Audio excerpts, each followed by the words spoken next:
they're pursuing good things. They really care about these things, but it can be handled in such a way that can lead to oppression, lead to 100%. marginalization. And to any gay Christian in the church, I would encourage us to be sympathetic, to try to understand maybe some of the genuine right desires that people are seeking as they're inadvertently sometimes or sometimes more directly hurting you. But then to the straight folks in my churches, I'd say keep your eyes to the margins. Think about the experience for those who are not being as welcome to the table. And what does that mean for all of us? And what is the actual Jesus response in that? Welcome to Communion and Shalom. In this podcast, we are exploring how the biblical and historic Christian faith can engage sexuality, ethnicity, culture, and our local communities as we pursue the flourishing of God's kingdom. Our goal is to engage these topics charitably and with nuance. Today we have a bonus episode as a follow-up from last week's episode on Jonathan Haidt and the universal moral foundations his research has identified. In this bonus episode, we review how each of the 6 moral foundations sheds light on our perspectives on Christian queer sexuality. Specifically, we talk through our own Side B perspectives. Side B supports a historical Christian sexual ethic, while still leaving room for Christians to describe their sexual orientation with terms like gay, bi, queer, etc. in cultural contexts where it might be appropriate. We also compare the moral reasoning we hear from our Side A friends.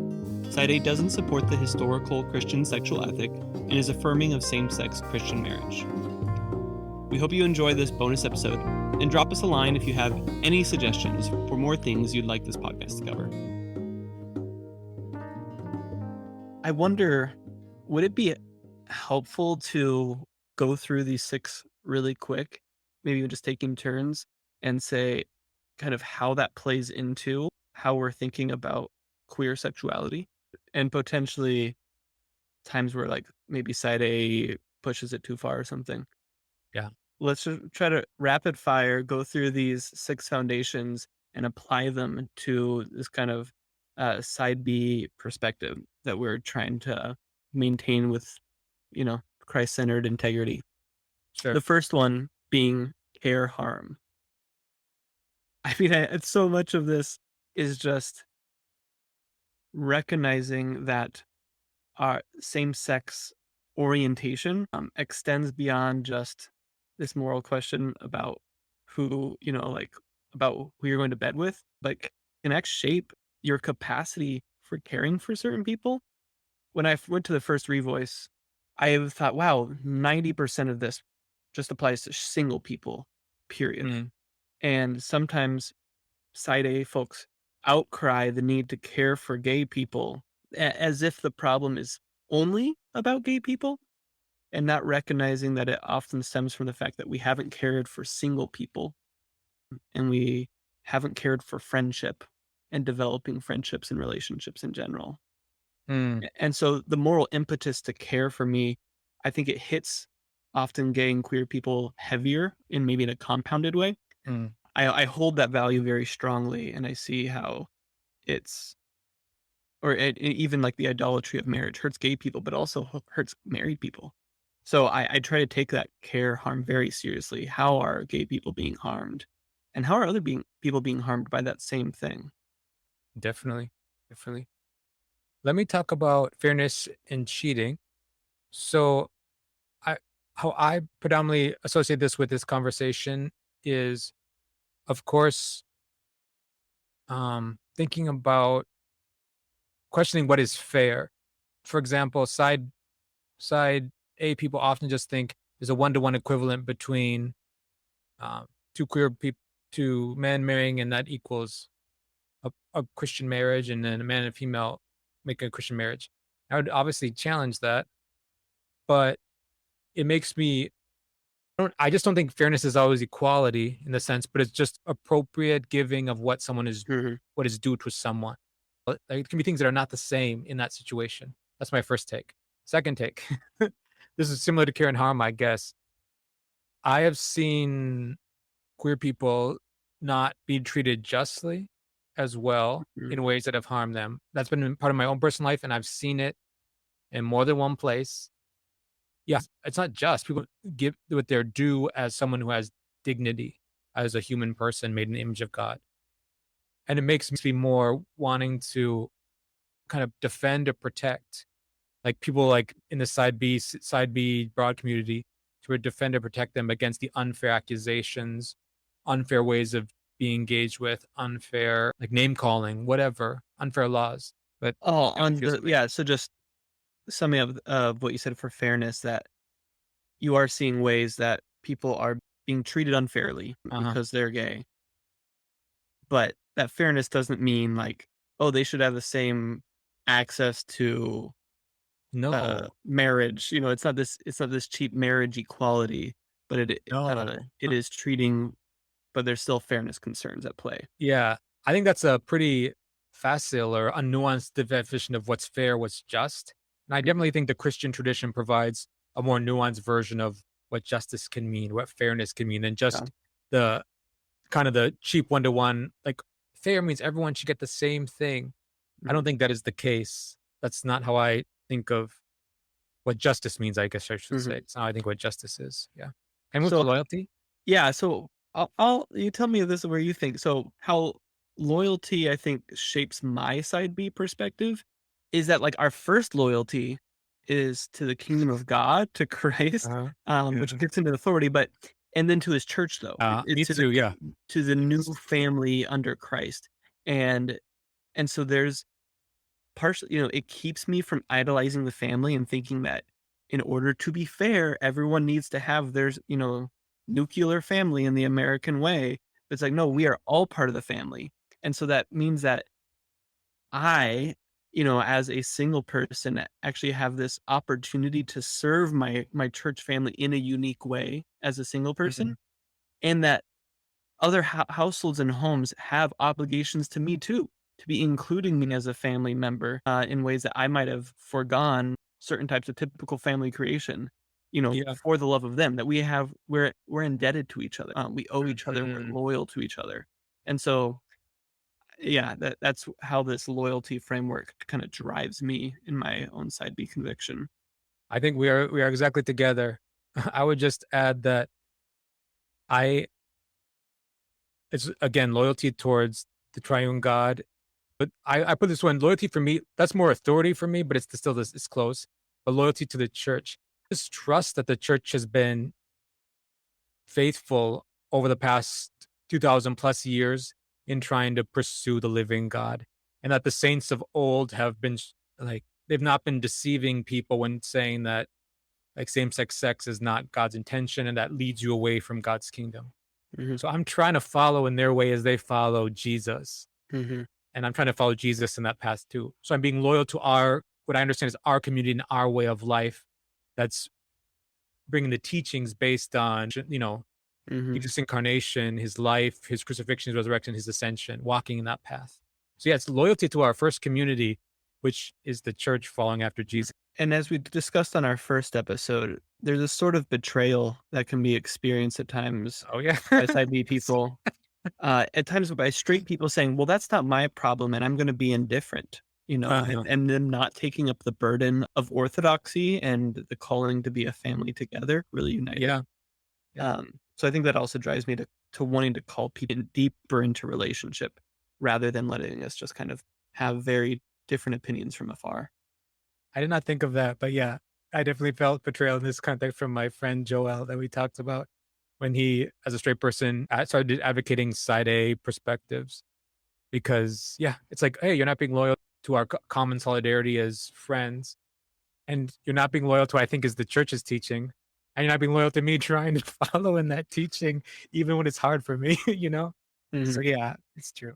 The next foundation, authority and subversion, are Uh-huh. probably one of the most difficult ones for Americans. Yeah, yeah, We're so like, no, it's the authority of myself, of my individual, uh-huh. and I got to protect 100%. my individual rights. And but rather of it's something I'm still trying to stretch into. Like, man, the Bible teaches, children disobeying their parents so seriously. Mm. It's always surprising how when it's brought up or that it's like, oh man, we kind of expect kids to be disobedient, in a certain kind of way. And so I've like, oh, what does that say about our relation to authority in general? And so, yeah, as you said, ultimately that there, even if I don't understand, I'm like, well, God, can I ask why it's this way? That if his response is, I said so, and you'll understand more as you go, Hmm. that I have a responsibility to listen to that authority, to trust that authority, and to Yeah. honor it, and not, just say, well, I don't understand it, so I'm going to do it my way. Also connected to that for me, and for you as well, the legitimate teaching authority of the church, Hmm. like the bishops and the pastors or whoever the councils have. I think they've been clear on this point. Like, they or it's not been contested. It's Yeah. been clear, sometimes like not contested, that There's a 2,000-year same-sex old sex, yeah, church consensus. Same-sex witness. sex is not God's intention for the human person, Yeah. right? So, I feel yeah, like I would need, you know, at least a few decades or centuries of church consensus in yeah, our country in order to overturn the previous church consensus, and now I yeah, feel I would like too. it's like, I would too. I don't have the authority to just be like, "Oh, I disagree with the past 2,000 years of teachings on the resurrection," and choose I my know. own theology. And of course, both of these 2 and the next one, they mark us probably as side B because, as we said, side A people, not always, but typically rely on the other 3. But these particular ones, I think, are kind of what push us over the edge for why we're side B, the loyalty, authority, and then sanctity's top next. So, yeah. Mhm. Should we jump to sanctity, degradation? Yeah, that sanctity's been an ongoing developing one, outside of just like this really cheap sanctity of like right rules, but understanding, but trying to dig past a just like a yes no checkbox morality on this topic, but of what is God's holy design for all of creation, Mhm. honestly. And so like I've Wendell Berry's actually been influential in me seeing the parallels or the connections between the sanctity of sexuality, community, and the land. Mm. That all of these things have sanctity, and I think that there's a connection. We've kind of made all of those a little unsacred, and that has freed us up to degrade the land environmentally in a lot of different ways, and Yes. to Thank degrade you, our David Frank. communities and degrade our sexuality. Amen. Thank you for bringing that. That was a good word for all of us. When I first saw this one, when I saw sanctity degradation, the first thing that popped in my mind was the verse Matthew 5:8. Blessed are the pure in heart, for they shall see God. Of course, as you mentioned, sanctity is more than just the human person. God is bringing sanctity throughout all the whole world. Land is part of that human sanctity. Humans are implicated in larger social groups, larger structures. But still, I can't deny this was the first thing that popped in my heart, or popped in my mind. Sorry. Blessed are the pure in heart, for they shall see God. Well, I just see it as in the pursuit of being, like, I guess, a vessel for the Holy Spirit, or like the Right. place where Jesus is manifest in your life. The Holy Spirit Mm, like shows forth in light in your particular personhood. mm, You become more like, I think that's just part of the human good life, is to yeah. strive for that thing, as amidst the struggle with sin that we experience as like fallen creatures. So yeah, that's part of why the I'm side B, because from my understanding, same sex does not participate in the purity of the living God. So I have to figure out, well, what do I like, how do I walk in this pathway if I want to see God, if I want to be pure in heart and see God? Mm, And that just that puts me in this journey, this conversation, this way of being.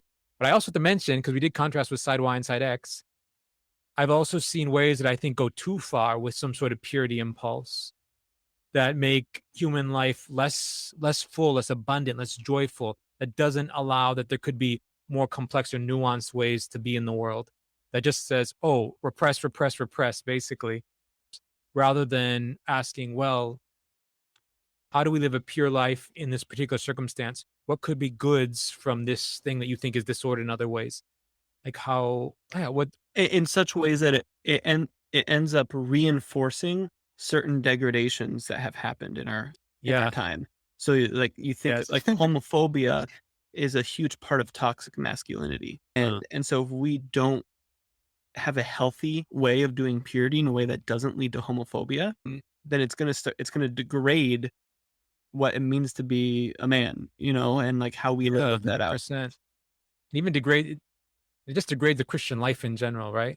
Mhm. Like the Christian life becomes again, self-righteousness can be a good temptation for I think everyone almost, or maybe all people. So the purity can easily be degraded. We can all think in literature of examples of people who are supposed to be pure, but in fact they're whitewashed tombs, you know? Like when we glimpse into Mhm. their lives, they're not the good person we expected, the pure person. It's Or they're sterile. not living in a yeah, sterile. Yeah, I like that. Or they're not living in a pure relationship with the land or the community or whatever. Yeah. So Mhm. I think that's important. And this is also another one that sets side B likely off from side A, but also as we talked about, set side B off from probably side Y and side X, insofar as we construct like the constellation of how we put the values together or how we build the interrelations between the values. The last one, which I think Haidt still says is a potential foundation, is the liberty oppression. And it's hard for me to often it feels very tied in with the fairness So do and like how is the community being treated? I have a thought. Go for Y- it. Okay, I will say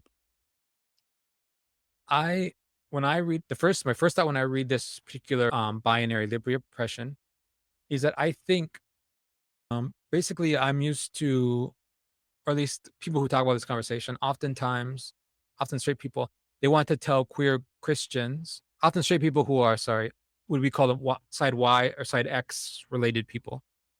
They want to tell Christians how to live queer Christians how to live their life in a certain way, right? For example, and you may or may not be sympathetic to this, but I just want to throw it out there. It may be like live in the masculine gender norms of European Americans. That could be one, right? Or it could be Mhm. like, or queer people never talk about being gay or don't use the word or whatever. But my thing is, when I read this as a queer Christian, I think we have some liberty to talk about our experiences, to reflect on them, and then contextualize them in our particular spaces in truth and love. And that can, for me, that means also liberty again, is that, and I mentioned this before, I see side B as we're experimenting as we contextualize. We're trying to think, well, what do we do with this in our context? Or for me, I focus a lot on like committed covenant brothers or committed friendships, whatever. I'm resourcing like from other cultural communities or the past Christian tradition. How can we bring these into the current context? And what does that mean? That means we need liberty as side B Christians, I guess, to be able to reflect on our own lives and think about paths forward from our positionality, Mhm. who know our situation probably better than straight people, and to actually have to live this life on this particular path. It can Mhm. be oppressive if you just have people saying, even if they want to be supporters, who just say, think this way only, or this is the only right way. And there's a balance. Of course, we need them. They can be right. But I mean, Right? Like people want to have their own certainty or control over a culture and they don't want to give that up. But it can also, and maybe it's at the same time even, it's again this like, oh, I so want to make sure that I care for the children in my church and that they see what it means to be listening to the authority of God's teachings and to live a holy life, free of degradation of sin. So we're going to keep you from talking and bringing your messiness to the table. yeah, They're pursuing good things. They really care about these things, but it can be handled in such a way that can lead to oppression, lead to 100%. marginalization. And to any gay Christian in the church, I would encourage us to be sympathetic, to try to understand maybe some of the genuine right desires that people are seeking as they're inadvertently sometimes or sometimes more directly hurting you. But then to the straight folks in my churches, I'd say keep your eyes to the margins. Think about the experience for those who are not being as welcome to the table. And what does that mean for all of and what is the actual Jesus response in that? Christian liberty is not a freedom from morality, right? No one would argue that, oh, you shouldn't care, you shouldn't love. It's like, no, the law of Christ is love, and we are never free from that. It is a strong calling.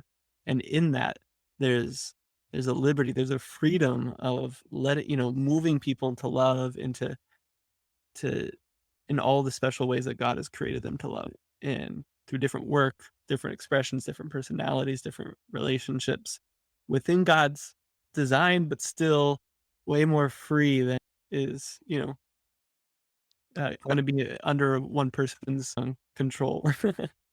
A lot of this for me comes from like thinking about or having some connection to ideas of when Christian, Protestant, or Catholic missions came to Latin America or Africa. And they would often say being Christian is like this, right? But they would not give the local or indigenous Christians a lot of space to like theologize from their context or envision what a Christian service looks like from their context. And to me, that seems fairly blatantly oppressive. But I mean, there's complexity in that. I won't deny. And I do think the colonial missionaries brought truth. But there's a way of not allowing new insight or fresh ways of being in the world as a particular type of Christian to come into the forefront, which enliven the whole church and can be good for the particular people, the particular people that it emerges from. So that's really in the background when I think about this particular thing. And then I transpose it to being queer. Like we're also Christians trying to walk in God's way from a different experience, you might say. Perhaps we have something to bring to the table as well that makes things builds up the overall path of faithfulness we're all trying to walk, or adds to our knowledge of good teaching, or adds to our way of doing liturgy, or adds to the virtues of the Christian life. Like, I mean, and if you just say it's not possible because it's only fallen, I'm like, what?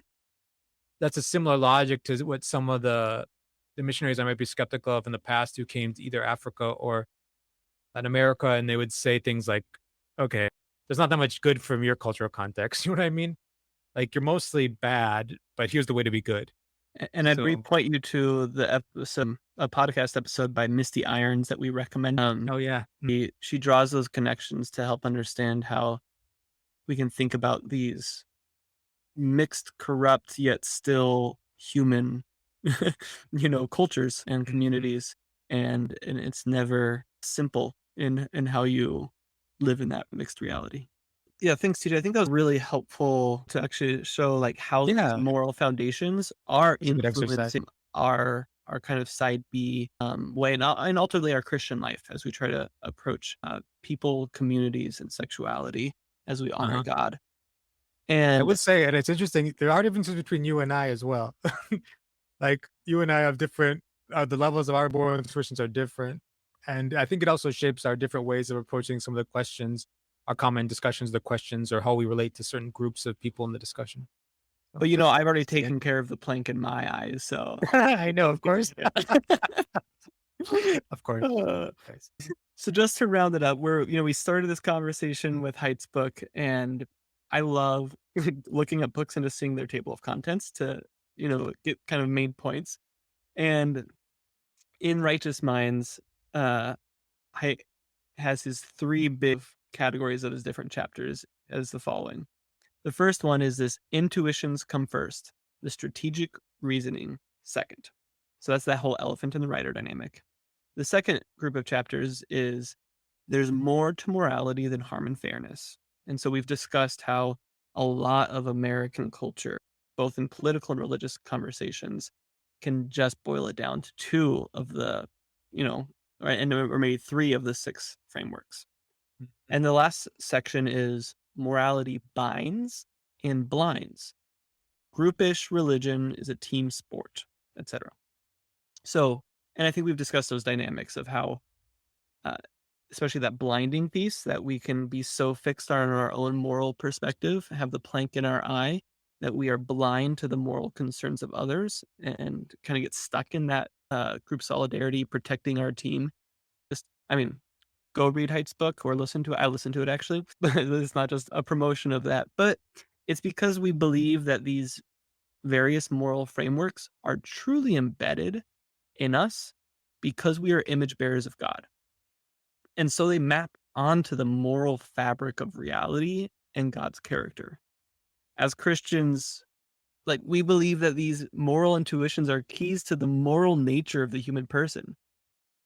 If any theory or perspective, only utilizes a few of these foundations, then we know something's amiss. Taking multiple perspectives, from different people into account can help us develop more thorough Christian perspective, side B perspective, but they especially do help bring clarity as we consider the different moral foundations. Reflecting on all of the moral foundations, particularly why it brings clarity to things that may be pitfalls of the side Y and X, it really keeps us falling out of the side A, which often feels like the most reductionistic at times. Not to say that side A people don't have good moral foundations that need to be heard, but there's big pitfalls in completely disregarding some of the other foundations.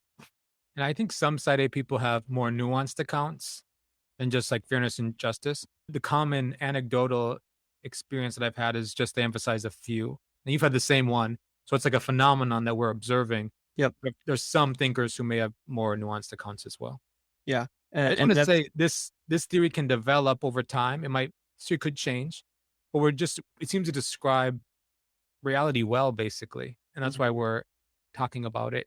It's not just a side A, side B thing. There's a lot of, within Christianity in general, I think that especially the younger generations, we're so used to just focusing on sometimes just the care harm, fairness, cheating, liberty, justice, but that care of like, oh, am I caring for the person? Are they giving consent sexually? Yeah. That the sanctity of even marriage covenants, period, of like, oh, open relationships, is this something that as long as my partner's okay with me sleeping with someone else, like as long as we're all caring for each other. Yeah.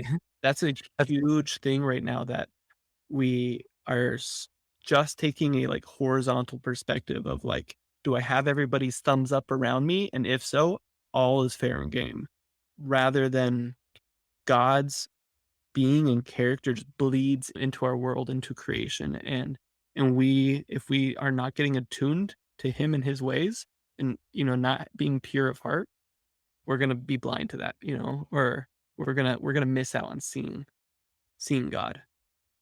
So true.